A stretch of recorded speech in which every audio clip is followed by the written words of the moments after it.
का एक पूरा साल चल रहा है, आप लंबे वक्त से काम वहां के लिए भी कर रही हैं, कितना कुछ बदलता हुआ आपने देखा है?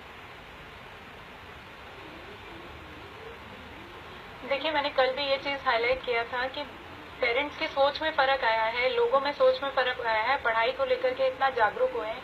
ये शायद मीडिया भी इस चीज को मानेगा कि ये पहली बार हुआ है।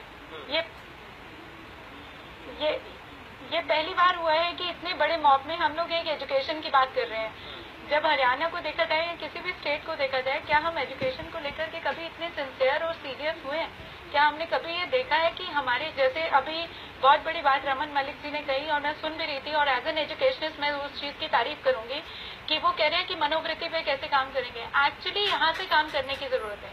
काम यहाँ से करने की जरूरत है कि जो हम पढ़ा रहे हैं, क्या वो हम उस तरीके से पढ़ा रहे हैं? क्यों एक लड़के को जरूरत पड़ती है एक लड़की के ऊपर फीताकशी करने की, एक ताने मारने की, एक कमेंट मारने की? क्योंकि उसकी मनोवृत्ति ऐसी है। हमने उसे एजुकेशन में क्या पढ़ाया, बचपन में क्या सिखाया? लड़कियों की अगर हम बात कर रहे हैं, आज लड़कियां इतनी सेंसिबल होकर अगर अपनी पढ़ाई की बात कर रही हैं तो वो बिल्कुल ठीक कर रहे हैं, पर क्या लड़कों की सोच और लड़कियों की सोच में हमने वो वैल्यूज डाली? वो वैल्यूज शायद कहीं कहीं हम लोगों ने डाइल्यूट कर दी, अपने एजुकेशन सिस्टम को वहां नहीं बढ़ाया। तो ये सिर्फ हरियाणा नहीं है, ये ओवरऑल देश की हम लोग बात करें कि ओवरऑल देश में ये हो रहा है। ये यूपी में भी हो रहा है, ये दिल्ली में भी हो रहा है, ये हर जगह हो रहा है, कहाँ पर नहीं हो रहा है? ड्रॉप आउट में लड़कियों के ड्रॉप आउट में ये चीज बहुत बड़ा किरदार रोल प्ले करती है। मध्य प्रदेश में 26% ड्रॉप आउट है, छत्तीसगढ़ में 19% है, राजस्थान में 13 उससे ज्यादा का फीसद है, महाराष्ट्र में भी 13% है, यूपी में 10%, हरियाणा में 11%। और इन ड्रॉप आउट में तो मैं ये कहना चाहूंगी कि गवर्नमेंट को और हमारे एजुकेशन डिपार्टमेंट को अब काम करना चाहिए वैल्यू एजुकेशन के ऊपर, बच्चों को एक अच्छा सिटीजन बनाने के ऊपर, उनको एक अच्छी शिक्षा देने के ऊपर। सिर्फ हम किताबों से उठ करके ऊपर चलें।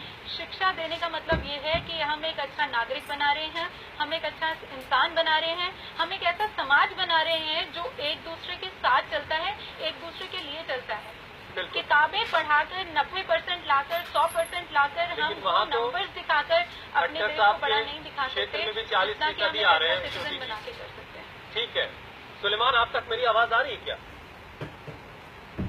सुलेमान, आप मुझे सुन? सुलेमान तक आवाज नहीं जा रही है। रमन मलिक साहब, आप कुछ कहना चाह रहे हैं? एक छोटी सी बात, इसके बाद आप अपनी बात कहिएगा। पहली नजर में